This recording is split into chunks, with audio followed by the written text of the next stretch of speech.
கிறிஸ்துவுக்குள் பிரியமானவர்களே, இன்று நம் சவாலில் பிரதிபலிக்கவும் மற்றும் தற்பரிசோதனை செய்து பதிலளிப்பதற்கான நாள்.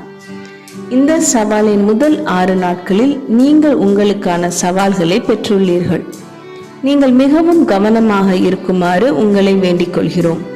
இந்த காலங்களில் தேவனை நோக்கி கதறி அழுவதற்கான பாரத்தை சுமக்கும் விசுவாசிகளின் சேனையில் நீங்களும் சேர்க்கப்பட்டுள்ளீர்கள்.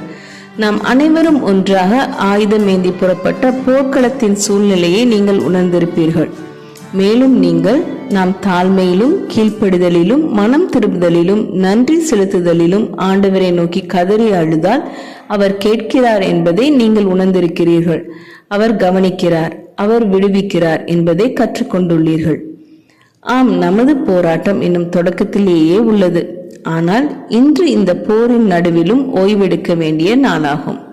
நாம் தவறுகள் செய்திருந்தாலும் கூட தேவன் தமது கதறுதலை கேட்டுள்ளார் என்ற வியப்பிலும் நீங்கள் ஓய்வெடுக்கலாம். சங்கீதம் 18ஆம் அதிகாரம் 6ஆம் வசனத்தில், எனக்கு உண்டான நெருக்கத்திலே கர்த்தரை நோக்கி கூப்பிட்டேன், என் தேவனை நோக்கி அபயமிட்டேன். தமது ஆலயத்திலிருந்து என் சத்தத்தை கேட்டார், என் கூப்பிடுதல் அவர் சந்நிதியில் போய் அவர் செவிகளில் ஏறிட்டு என்கிறார் தாவீது ராஜா. உங்கள் கூக்குரல் வீண் போகவில்லை என்பதை நீங்கள் அறிந்து நீங்கள் நிம்மதியாக இருக்கலாம். அவர் கேட்கிறார் மட்டுமல்ல, நமது கூக்குரலை அவர் கவனமாகவும் கேட்கிறார். ஆதியாகமம் 30ஆம் அதிகாரம் 17ஆம் வசனத்தில், தேவன் லேயாளுக்கு செவி கொடுத்தார், அவள் கர்ப்பவதியாகி யாக்கோபுக்கு 5ஆம் குமாரனை பெற்றாள் என்று குறிப்பிடப்பட்டுள்ளது. அதுபோல சங்கீதம் 66ஆம் அதிகாரம் 19ஆம் வசனத்தில், மெய்யாய் தேவன் எனக்கு செவி கொடுத்தார், என் ஜெபத்தின் சத்தத்தை கேட்டார் என்கிறார் சங்கீதக்காரர். நாம் ஒன்றாக கர்த்தரிடம் கூப்பிட்டோம். அவர் நமது விசுவாச கூக்குரலை கேட்டார். அவர் நம்முடைய வார்த்தையின் மூலம் நம்மிடம் பேசினார்.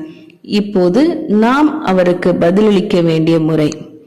இன்று நீங்கள் உங்கள் ஓய்வை அனுபவிக்கும் போது உங்களை செயலுக்கல்ல செயலின்மைக்கு அழைக்கலாமா?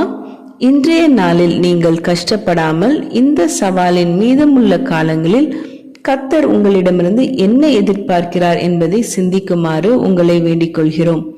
ஒவ்வொரு ஞாயிறும் அல்லது வாரத்தின் வேறு எந்த நாளாக இருந்தாலும் வாழ்வாதாரத்திற்காக கடவுளை மட்டுமே தேடுவதற்கான ஒரு வழியாக உபவாசம் இருக்க முடிவு செய்யலாம். அல்லது வாரத்தின் ஒரு நீண்ட நேரத்தை ஜெபத்திற்கு அர்ப்பணிக்க முடிவு செய்யலாம். அது உங்களை உங்கள் வசதி எல்லைக்கு கடந்து அழைத்து செல்ல வேண்டும். சொல்ல வார்த்தைகள் இல்லை என்றாலும் அவர் சமூகத்தில் அமர்ந்திருப்பதற்காகவே நேரம் செலவிடலாமா? எதுவாயினும் இன்று ஓய்வெடுக்கவும், சிந்திக்கவும், தியானிக்கவும், புத்துணர்ச்சி பெறவும் வேண்டிய நாள். இன்று போரை பற்றி கவலைப்படாதிருங்கள். பரலோகம் ராஜரீகம் செய்கிறது என்பதை நாங்கள் நம்புகிறோம். ஆகையால் நம் சர்வத்தையும் ஆளுகிற நம்முடைய தேவனுடைய பராமரிப்பில் ஓய்ந்திருக்கலாம். இந்த 7ஆம் நாளில் உங்களுக்காக ஒரு சிறிய சவாலை உங்கள் முன் வைக்கிறேன். உங்கள் உள்ளத்தில் அமைதியாக இருங்கள். தேவனுக்கு உங்கள் நன்றி, துக்கம், சந்தோஷம் எல்லாவற்றையும் ஒரு ஜெப கடிதமாக பதிலளியுங்கள். வாரத்தில் ஒரு நாளை உபவாசத்திற்கோ அல்லது ஜெபத்திற்கோ ஒதுக்குவதை தீர்மானியுங்கள். உங்கள் வசதியை தாண்டிய சமர்ப்பணத்திற்காக ஆயத்தமாக நீங்கள் தயாரா? ஜெபம் செய்வோம். எங்கள் அன்பின் பரமபிதாவே, இந்த சவாலின் 7ஆம் நாளில் நாங்கள் எங்களை தற்பரிசோதனை செய்து ஓய்ந்திருக்கும் வேளையில் எங்களை அடுத்து வருகிற சவாலுக்கு ஆயத்தப்படுத்தும். எங்கள் தவறுகள், அக்கிரமங்கள் பாராது நீர் எங்கள் கதறுதலுக்கு பதிலளிக்கின்ற தேவனாய் இருக்கிறபடியால் உமக்கு நன்றி. இந்த சவாலை நாங்கள் உம்முடைய பலத்தினால் செய்ய நீர் எங்களுக்கு உதவும். எங்கள் அனைவரையும் உம்முடைய கரத்தில் அர்ப்பணிக்கிறோம். இயேசுவின் மூலம் ஜெபிக்கிறோம் பரமபிதாவே, ஆமீன். இந்த மெசேஜ் நான்சி டிமாஸ் வோல்கமுத் அவர்களின் reviveourhearts.com என்ற வெப்சைட்டிலிருந்து எடுக்கப்பட்டது.